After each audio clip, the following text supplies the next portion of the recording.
Welcome to the show. After the show, what happens right after the show? Cheers. That's what happens to a giant squid When it if you explodes. bring it into fresh water. Yeah, interesting. Just like that. Just like that. Dude, we have wanted to talk about this thing. I think we've just had giant squid explained on our whiteboard for like a year. Yeah, it's been forever. Yeah. The giant squid is like one of those things where it's like one of the very few elements of the story that like is consistently brought up in like a part of Hogwarts grounds. Yeah.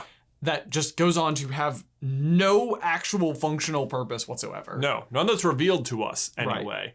And I feel like the reason we haven't talked about it because like we just couldn't figure out what it was. What it was? No, I know. So yeah, I think the other day I'm re-listening to Sorcerer's Stone right now, and as that scene was sort of happening, I was like, huh.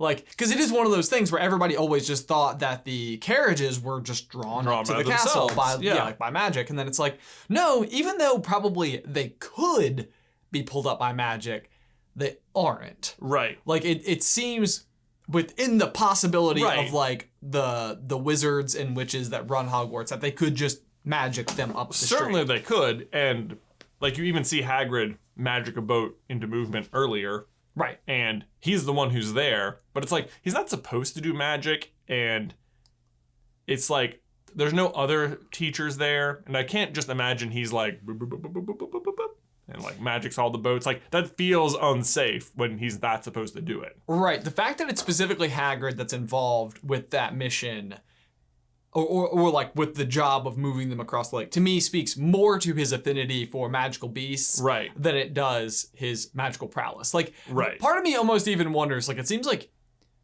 Hagrid's not supposed to do magic. He doesn't do it very often, and I also don't think he's like very good at it. Right. Like, most of the time it seems like when he does it, it's sort of like a half-hearted spell, or like it doesn't work. Right, or it's very simple as to the point where he could do it, and the effects, like, I think he grows his pumpkins. It's like, okay, I can make things big. That seems. And the other thing about it when he's using magic is that, like, almost always it will include a line where Harry will like spot the flowery pink umbrella, like leaned against the wall, distinctly not there. Right.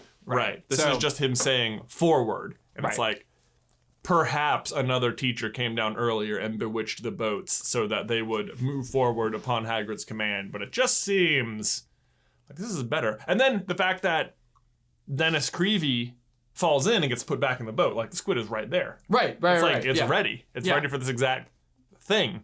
So, I don't know. And it's like, it even almost makes sense like why you wouldn't learn this particular facet of the giant squid.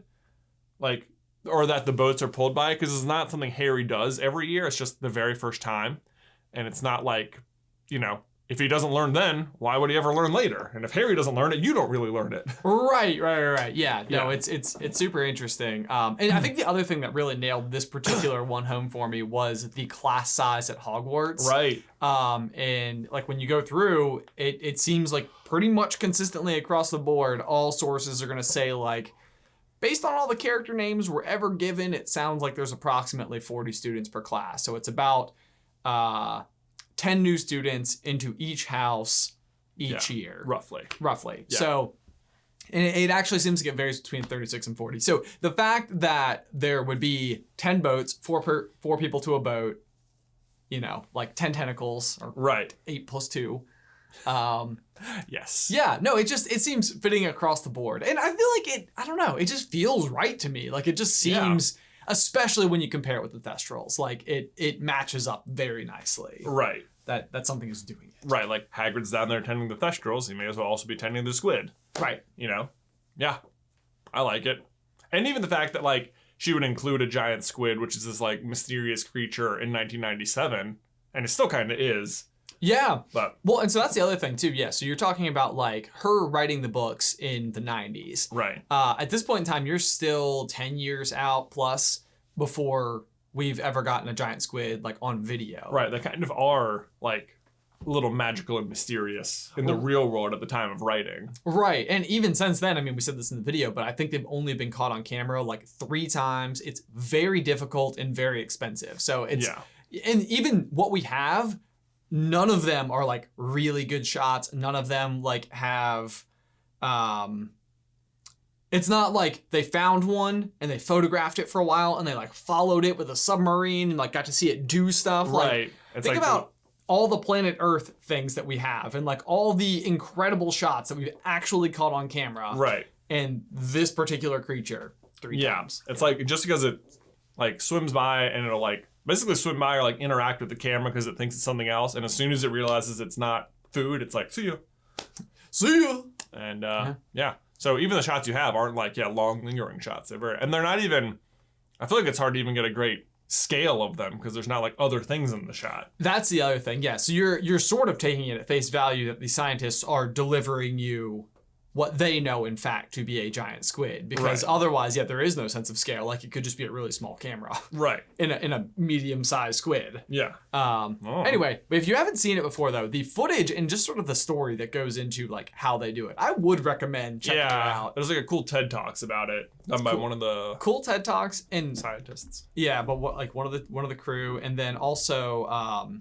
it's another one of those strange moments where, like, the Discovery Channel is, like, oddly... behind like one of the best bits of footage we have of it, which to me is just kind of cool that like an organization like that where maybe they might drum up, some of the hype in order to like I think they have like Monster Squid or something was like the name of the show. It's just like whatever. Right. I mean, they probably had to tease the heck out of it in order to get people to like super tune in. Because they're gonna have to fill like an hour, 30 minutes or something, and their big reveal shot is only 10 seconds long. Well, the good news is now they can go to the grounds of Hogwarts, drop a diver in the water. Exactly. First day of classes, first day of term. Mm-hmm.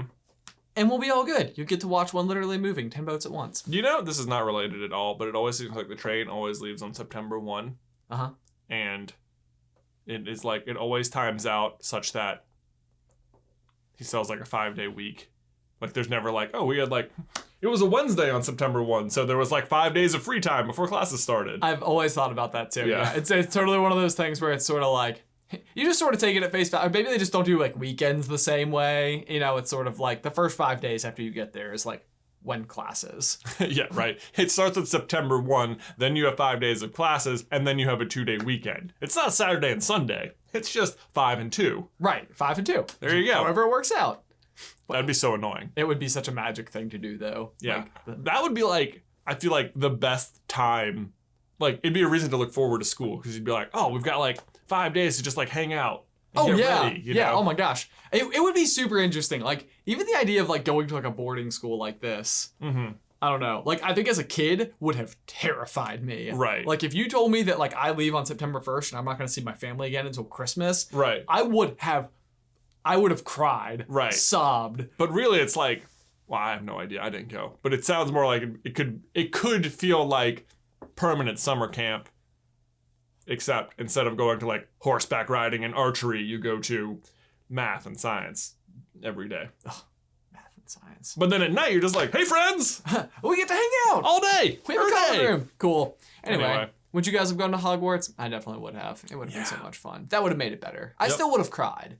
But I would have gotten used to it. Right. Exactly. Anyway, until next time. Bye.